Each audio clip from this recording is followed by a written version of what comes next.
Hello friends, मेरा नाम है डॉक्टर रमेश कुमार ठाकुर एंड आज इस वीडियो में हम बात करेंगे के मीन्स क्लस्टरिंग की। तो के मीन्स क्लस्टरिंग पे बात करने से पहले थोड़ा सा देख लेते हैं कि क्लस्टरिंग होता क्या है, और इसके लिए हमें ये समझना पड़ेगा। बेसिकली एमएल एल्गोरिदम्स जो होते हैं मशीन लर्निंग के, वो तीन मेन कैटेगरीज में डिवाइड किए जाते हैं। एक को कहते हैं सुपरवाइज, एक को कहते हैं अनसुपरवाइज्ड, और एक को कहते हैं रीइंफोर्समेंट लर्निंग। ठीक है। सो सुपरवाइज में क्या होता है, जो डेटा पॉइंट्स होते हैं वो लेवल्ड होते हैं। ठीक है, पता होता है कि कौन सा डेटा पॉइंट जो हमारा ट्रेनिंग डेटा होता है वो किस कैटेगरी से बिलोंग करता है। अनसुपरवाइज में जो हमारे डेटा पॉइंट होते हैं अनलेवल्ड होते हैं, तो हमें पता नहीं होता है कि कौन सा डेटा पॉइंट, ट्रेनिंग के टाइम भी पता नहीं होता है कि कौन सा डेटा पॉइंट किस कैटेगरी को बिलोंग करता है। तो ये जो क्लस्टरिंग है ना, ये इसी अनसुपरवाइज्ड मशीन लर्निंग एल्गोरिदम का जो है वो पार्ट है। ठीक है। एंड रीइंफोर्समेंट तो बेसिकली रिवार्ड एंड पनिशमेंट के तौर पे एल्गोरिदम डिज़ाइन किए जाते हैं। इसमें क्या होता है, अगर मशीन लर्निंग एल्गोरिदम सही प्रेडिक्ट करता है तो उससे रिवॉर्ड मिलता है, और अगर गलत प्रेडिक्ट करता है तो उसे पनिशमेंट मिलती है। इस बेसिस पे वो एल्गोरिदम डिज़ाइन होता है और सही सही प्रेडिक्टेशन होती है। ओके, तो चलिए देखते हैं के मीन्स क्लस्टरिंग। तो सबसे पहले क्लस्टरिंग के बारे में थोड़ा जान लेते हैं। क्लस्टरिंग जो है वो 1932 में इंट्रोड्यूस हुआ था H E. Driver and A L. Kroeber के द्वारा, उनके पेपर में, जो ये पेपर का नाम है। ठीक है। सो ये बहुत पुराना कॉन्सेप्ट है, करीब 90 साल पहले ये कॉन्सेप्ट आया था। और जैसा मैंने अभी बताया कि ये एक अनसुपरवाइज लर्निंग का एक पार्ट है। ठीक है, जहाँ पे हमारे पास जो डेटा होते हैं वो अनलेवल्ड होते हैं, और वहाँ से हमें कुछ रेफरेंसेस ड्रॉन करने होते हैं। मतलब वहाँ से कुछ हमें क्लस्टर्स बनाने होते हैं on the basis of similarity and dissimilarity. ठीक है। सो जैसे एक एग्जांपल ले लेते हैं कि मान लीजिए बहुत सारे डेटा पॉइंट्स हैं। ठीक है। ओके, अब इसमें कोई लेवलिंग नहीं है, 2D डेटा है। मतलब क्या, यहाँ जो फीचर्स होंगे वो दो होंगे, एक इस डायरेक्शन के फीचर होंगे, लाइक इसको हम ले लेते हैं, इस फीचर का नाम रख देते हैं x, इसका y। ठीक है। सो इसको अगर बोला जाए कि क्लस्टरिंग करो, ठीक है, सो हम एक रेफरेंस यहाँ से ड्रॉन कर सकते हैं कि एक ऐसा क्लस्टर बन सकता है, एक ऐसा क्लस्टर बन सकता है। तो इस तरह से on the basis of data points, and इसमें कोई लेवलिंग नहीं है, अगर हम कोई ग्रुपिंग करते हैं तो इन्हीं ग्रुप्स को बोलते हैं क्लस्टरिंग। इन ग्रुप्स को बोलते हैं क्लस्टर्स। ये क्लस्टर हो गया क्लस्टर 1, और ये क्लस्टर हो गया क्लस्टर 2। अब ऐसा नहीं कि इसमें दो ही क्लस्टर हो सकते हैं, इसमें मल्टीपल क्लस्टर हो सकते हैं। कितने क्लस्टर बनाने नहीं बनाने वो सब एल्गोरिथम पे डिपेंड करता है। बट कॉन्सेप्ट यही है कि बहुत सारे डेटा पॉइंट्स हैं, और उसमें से हमें उन्हें कुछ ग्रुप्स में डिवाइड करने हैं ताकि सिमिलर डेटा पॉइंट्स एक ग्रुप में आ जाए, और इसी कॉन्सेप्ट को कहते हैं क्लस्टरिंग। ठीक है। सो यही यहाँ पे दिया हुआ है कि जो क्लस्टरिंग में है वो डेटा पॉइंट्स को उनके सिमिलैरिटी और डिसिमिलैरिटी के बेसिस पे ग्रुपिंग किया जाता है। तो उसमें जो सबसे मोस्ट पॉपुलर है वो के मीन्स होता है। ठीक है, क्योंकि ये बहुत ही फास्ट होता है, स्केल एफिशिएंट होता है, और उसकी कॉम्प्लेक्सिटी बहुत कम होती है, big O to the power n होता है। ठीक है, big O to the power n। Okay, तो चलिए देख लेते हैं कि के मीन्स क्लस्टरिंग कैसे चीज़ें होती हैं। यहाँ वही एग्जांपल जो है क्लस्टरिंग का एक और दिया हुआ है कि सपोज ये एक वॉलमार्ट का स्टोर है, उसमें बहुत सारे जो कस्टमर हैं वो परचेज कर रहे हैं। तो ऑन द बेसिस ऑफ उनका जो परचेजिंग अमाउंट है, टोटल स्पेंड, और उनका जो एज ग्रुप है, उनके बेसिस पे ये सारे कस्टमर हैं, और उनको डिफरेंट डिफरेंट क्लस्टर्स में क्या किया गया है, ग्रुप किया गया है। तो देखिए ये सारे कस्टमर एक कैटेगरी में आ रहे हैं क्योंकि ये सब काफ़ी क्लोज है, ये सब एक क्लस्टर में और ये सब एक क्लस्टर में। तो इस तरह से क्लस्टरिंग करके हम सिमिलर कस्टमर्स को अलग अलग सेग्रीगेट कर सकते हैं, ताकि हर एक के लिए हम बाद में डिफरेंट डिफरेंट ऑफर्स जो है वो दे सकें हर एक कैटेगरी के लिए। ठीक है, तो ये बहुत यूजफुल है रियल लाइफ में क्लस्टरिंग। ठीक है। तो के मीन्स क्लस्टरिंग में ये बेसिकली क्या है, एक सेंट्रॉइड बेस्ड क्लस्टरिंग एल्गोरिदम है। ओके, अब हम देखेंगे धीरे धीरे कि सेंट्रॉइड बेस्ड क्या होता है, कैसे इसमें सेंट्रॉइड कैलकुलेट करते हैं और उसके बेसिस पे क्लस्टरिंग करते हैं। ठीक है।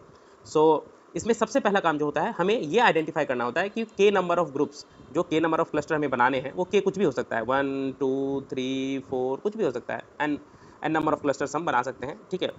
सो जो के नंबर ऑफ क्लस्टर्स हम बनाते हैं यहाँ पे, वो पहले ही डिफाइन करना होता है। सो हमें पहले ही बता देनी होती है कि भैया हमें 4 क्लस्टर चाहिए, या 2 चाहिए, या 5 चाहिए, या 3 चाहिए। तो ठीक है, तो यहाँ पे सबसे पहले के नंबर ऑफ क्लस्टर जितने भी बनाने हैं वो बता देने होते हैं। उसके बाद ये एक इटरेटिव प्रोसेस होता है। ठीक है, इसमें हर एक डेटा पॉइंट को स्टार्ट करते हैं तो एक एक क्लस्टर में रखते हैं और एक लूप में चलाते हैं, और ये लूप तब तक चलाते रहते हैं जब तक हर एक डेटा पॉइंट अपने प्रॉपर एग्जैक्ट करेक्ट क्लस्टर में ना पहुँच जाए। ठीक है, और जो हमारा ऑब्जेक्टिव होता है हर एक डेटा पॉइंट को उन क्लस्टर में रखने का, वो होता है कि हर एक डेटा पॉइंट को जो उनका नियरेस्ट क्लस्टर होता है उसके सेंटर के साथ डिस्टेंस कैलकुलेट करते हैं, और जो भी नियरेस्ट क्लस्टर होगा उसमें उस डेटा पॉइंट को रख देते हैं।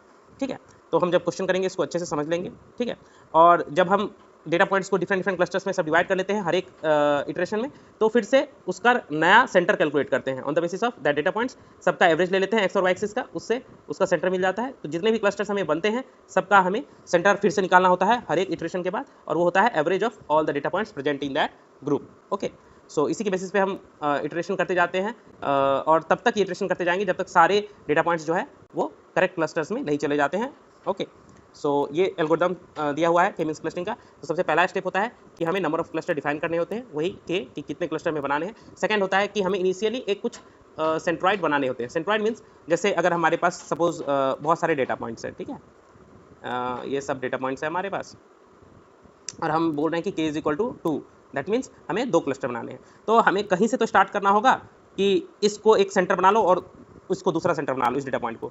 तो इसी ये चीज़ यही है कि इनिशियलाइजिंग सेंट्रॉइड्स। सेंट्रॉइड्स मतलब जो इनिशियली जो क्लस्टर्स हैं उनके सेंटर्स क्या होंगे।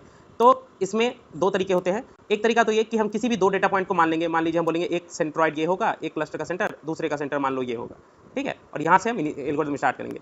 ये तो हो गया कि हम 2 डेटा पॉइंट को पकड़ के ही सेंट्रॉइड बना लिए। बट ऐसा भी हो सकता है कि हम अदर दैन डेटा पॉइंट्स भी ले सकते हैं कि ये एक होगा क्लस्टर सेंटर, उसको C1 बोल देंगे, और दूसरा क्लस्टर सेंटर यहाँ होगा C2 बोल देंगे, ठीक है। और जरूरी नहीं कि यहाँ लिया जाए, हम कहीं भी ले सकते हैं, C2 यहाँ भी ले सकते हैं, यहाँ भी ले सकते हैं, C1 भी कहीं भी ले सकते हैं। तो इस तरह से या तो हम किसी डेटा पॉइंट को ही हम क्लस्टर का सेंटर इनिशियली मान सकते हैं, या कोई अदर देन डेटा पॉइंट्स भी हम वो रख सकते हैं। बट इनिशियली हमें रखना होता है जितने भी हमारे क्लस्टर बनाने हैं उतने सेंट्रॉइड हमें बताने होते हैं, ठीक है। उसके बाद हमारा मेनली एल्गोरिथम शुरू होता है।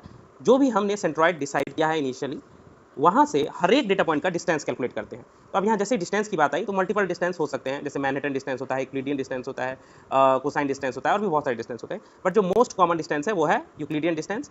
तो हम हर एक डेटा पॉइंट को हर एक क्लस्टर सेंटर के साथ उसका यूक्लिडियन डिस्टेंस कैलकुलेट करते हैं। और यह फार्मूला कि इसको स्ट्रेट लाइन डिस्टेंस भी हम कहते हैं कि यूक्लिडियन डिस्टेंस क्या होगा उस क्लस्टर सेंटर के साथ, और देखते हैं कि जो मिनिमम यूक्लिडियन डिस्टेंस है जिस क्लस्टर के साथ किसी भी डेटा पॉइंट का, हम उस डेटा पॉइंट को उस मिनिमम डिस्टेंस वाले क्लस्टर में डाल देते हैं, ठीक है। इसी तरह से हम सारे डेटा पॉइंट को उनके करस्पॉन्डिंग क्लस्टर्स में डाल देते हैं, ठीक है। उसके बाद जब सारे डेटा पॉइंट एक एक क्लस्टर में चले गए तो फिर हम जो नया क्लस्टर का जो सेंट्रॉइड है उसको फिर से रिकैलकुलेट करते हैं। कैसे कि मान लो ये चारों डेटा पॉइंट एक क्लस्टर में आ गए और ये तीनों एक में आ गए, तो इन चारों के कोऑर्डिनेट्स के बेसिस पे इन चारों का जो एवरेज निकालेंगे एक्स और वाई एक्सिस का, वो हो जाएगा इसका नया सेंट्रॉइड सपोज ये, और फिर इन तीनों का एवरेज निकालेंगे एक्स और वाई एक्सिस का, तो उसका हो जाएगा सपोज ये। तो ये दोनों अब बने नए क्लस्टर सेंटर्स, और फिर से ये कैलकुलेशन स्टार्ट होगी कि इन दोनों क्लस्टर सेंटर के बेसिस पे ये 7 डेटा पॉइंट का फिर से हम डिस्टेंस निकालेंगे और देखेंगे कि ये किस क्लस्टर में जाने चाहिए। और ये चीज़ रिपीट में चलती रहेगी, रिपीट स्टेप 3 और 4 कि हम डिस्टेंस कैलकुलेट करेंगे और करस्पॉन्डिंग क्लस्टर में रखेंगे डेटा पॉइंट्स को,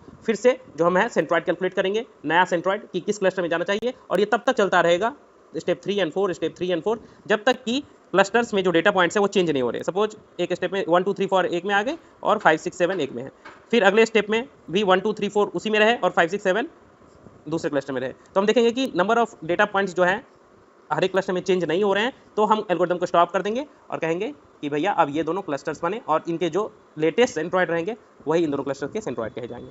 चलिए एक एग्जांपल देख लेते हैं, इससे काफ़ी कुछ क्लियर हो जाएगा। तो ये कहा गया है कि divide the given sample data into 2 clusters. So 2 cluster means what, k is equal to 2 यहाँ पे बता दिया गया है, ठीक है। तो हमेशा k इज इक्वल टू 2 नहीं लिखा रहेगा, कभी कभी हमें देखना होगा कितने क्लस्टर बोला गया है।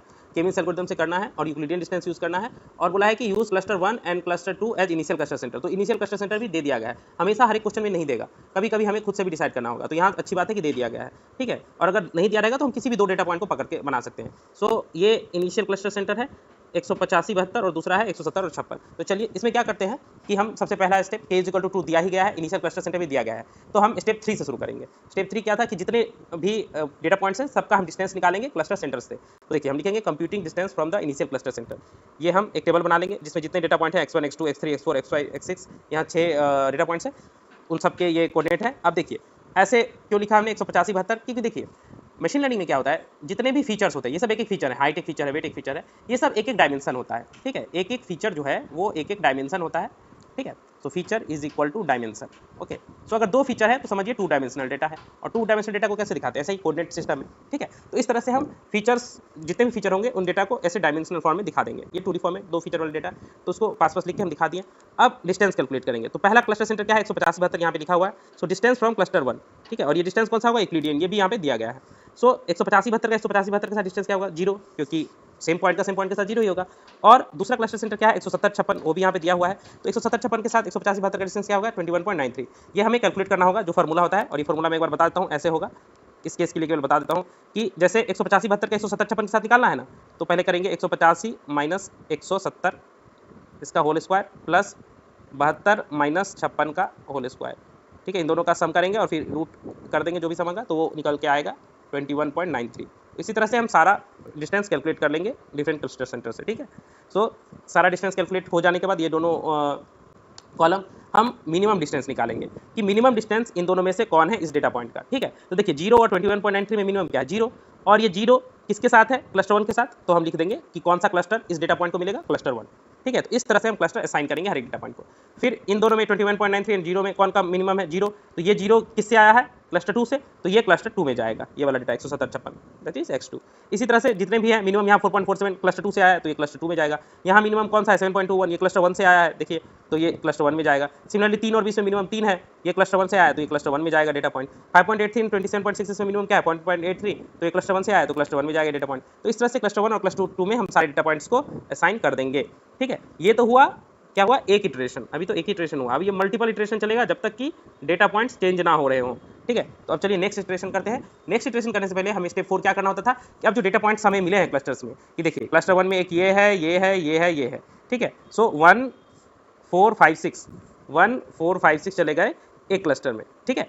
सो अब इन सारे का हमें क्या करना है, सेंट्रॉइड निकालना होगा और बताना होगा कि अब नया जो सेंटर बना है क्लस्टर 1 का वो क्या बन गया।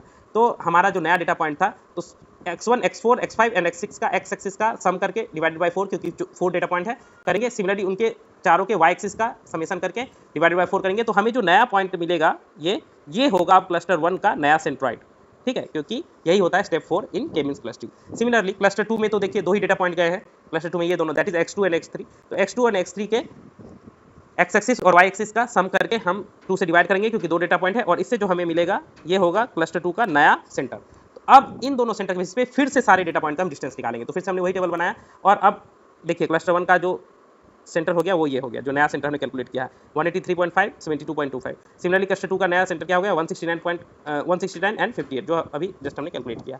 तो अब देखिए ये 183.5 एंड 72.25 का 185 और 72 के साथ ये डिस्टेंस निकला यूक्लिडियन, और 169 एंड 58 के साथ ये डिस्टेंस निकला। इस तरह से हम सारा डिस्टेंस कैलकुलेट कर लेंगे, ठीक है। फॉर्मूला वही रहेगा, जैसे अगर मान लीजिए ये करते हैं तो ये होगा 185 माइनस 183.5 का होल स्क्वायर प्लस 72 माइनस 72.25 का होल स्क्वायर, सबको सम करके रूट कर लेंगे, तो ये हमें 1.52 मिलेगा। इसी तरह से इसका भी निकालेंगे, तो सारा डिस्टेंस निकाल के फिर हम मिनिमम डिस्टेंस कैलकुलेट करेंगे। तो देखिए इन दोनों मिनिमम क्या है 1.52, और ये किससे आ रहा है क्लस्टर 1 से, तो क्लस्टर 1 में जाएगा। इसी तरह से सारा मिनिमम निकाल के ये मिनिमम ये है क्लस्टर 2 में जाएगा, यहाँ इन दोनों मिनिमम ये है तो ये भी क्लस्टर 2 में जाएगा। इन दोनों मिनिमम 6.19 है क्लस्टर 1 में जाएगा, 1.52 इन दोनों में मिनिमम 1.52 है क्लस्टर 1 में जाएगा, और इन दोनों में भी मिनिमम 6.54 क्लस्टर 1 में ही जाएगा। तो देखिए फिर से क्या हुआ, क्लस्टर 1 में कौन कौन चला गया, x1 then x4 x5 and x6, उस बार भी यही था x1 x4 x5 और x6। सो इसका मतलब क्या, रीअसाइनमेंट ऑफ डेटा पॉइंट नहीं हो रहा है, डेटा पॉइंट चेंज नहीं हो रहे, डिफरेंट क्लस्टर्स में नहीं जा रहे, सेम ही क्लस्टर में रह रहे हैं, तो हम एल्गोरिथम को क्या करेंगे, स्टॉप कर देंगे, ठीक है। और एल्गोरिथम स्टॉप करने के बाद फाइनल क्लस्टर्स जो बनेगा हम लिख देंगे। तो हम देखेंगे कि अब फाइनली क्लस्टर 1 में कौन जाएगा, x1 x4 x5 x6। देखिए यहाँ से देख लीजिए, ये वाला x1 गया था, x4 x5 एंड x6, ये चारों चला गया था क्लस्टर 1 में, और उसका जो रिप्रेजेंटेशन होगा वो v1 से होगा। v1 क्या है, नया क्लस्टर सेंटर जो हमने कैलकुलेट किया था, दैट इज 183.5 72.25। और क्लस्टर 2 में कौन कौन जाएगा, x2 एंड x3, ये दोनों देख रहे हैं x2 एंड x3, और इसको रिप्रेजेंट करेंगे v2 से, जो कि नया क्लस्टर सेंटर है, दैट इज 169 एंड 58। तो इस तरह से हम के मींस क्लस्टरिंग से क्लस्टर्स जो है वो कैलकुलेट करते हैं कि कौन से क्लस्टर्स में कौन सा डाटा आइटम जाएगा, ठीक है। तो अब थोड़ा सा देख लेते हैं कि इसके डिसएडवांटेज क्या क्या है।